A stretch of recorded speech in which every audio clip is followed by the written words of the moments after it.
2014 से देश की लोकतांत्रिक संस्थाओं पर लगातार चोट की जा रही है। इन संस्थाओं में लगातार बदलाव के नाम पर इन्हें कमजोर किया जा रहा है। इस बीच मोदी सरकार ने लोकतांत्रिक प्रक्रियाओं की अनदेखी करते हुए मुख्य संसदीय समितियों से विपक्ष को लगभग बाहर कर दिया है। मंगलवार को किए गए फेरबदल के बाद मुख्य संसदीय समितियों की अध्यक्षता विपक्षी दलों के पास नहीं रह गई है। अब गृह, आईटी, रक्षा, विदेश मामले, वित्त और स्वास्थ्य पर बनी सभी मुख्य संसदीय समितियों की अध्यक्षता बीजेपी और उसके सहयोगी दलों के पास चली गई है। तो क्या है इसके सियासी मायने, देखते हैं ये रिपोर्ट। एक लोकतंत्र देश के लिए मजबूत सत्ता पक्ष के साथ मजबूत विपक्ष का होना भी बहुत जरूरी है और जब तक ये संतुलन बना रहता है तब तक देश में लोकतंत्र की जड़ें मजबूत रहती हैं।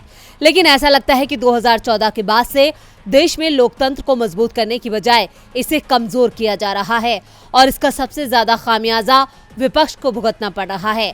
आपको बता दें कि केंद्र की बीजेपी सरकार ने कांग्रेस से गृह विभाग की संसदीय समिति की अध्यक्षता वापस ले ली है। इसके साथ ही विदेश मामले, रक्षा विभाग, वित्त विभाग की सभी अहम संसदीय समितियों के अध्यक्ष पद बीजेपी के पास चले गए हैं। संसदीय समितियों के पुनर्गठन में गृह विभाग से जुड़ी संसदीय समिति के अलावा कांग्रेस को सूचना प्रौद्योगिकी मामलों की संसदीय समिति के अध्यक्ष का पद भी नहीं दिया गया है। हर साल इन समितियों का पुनर्गठन किया जाता है। इस फेरबदल के बाद संसद की सबसे बड़ी और मुख्य विपक्षी पार्टी कांग्रेस के पास सिर्फ एक संसदीय समिति की अध्यक्षता रह गई है, जबकि दूसरी बड़ी विपक्षी पार्टी तृणमूल कांग्रेस के पास एक भी समिति की अध्यक्षता नहीं है। विपक्ष ने मोदी सरकार के इस कदम की आलोचना की है।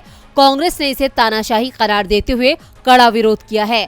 कांग्रेस सांसद अभिषेक मनु सिंघवी पहले ही गृह मंत्रालय की संसदीय समिति के अध्यक्ष थे, लेकिन अब उनकी जगह बीजेपी सांसद बृजलाल को इसकी कमान सौंपी गई है। इसी तरह आईटी के मामलों पर बनी समिति की अध्यक्षता से शशि थरूर को हटाकर शिवसेना के एकनाथ शिंदे गुट के सांसद प्रताप राव जाधव को सौंपी गई है। विपक्ष ने सरकार के इस कदम का कड़ा विरोध किया है।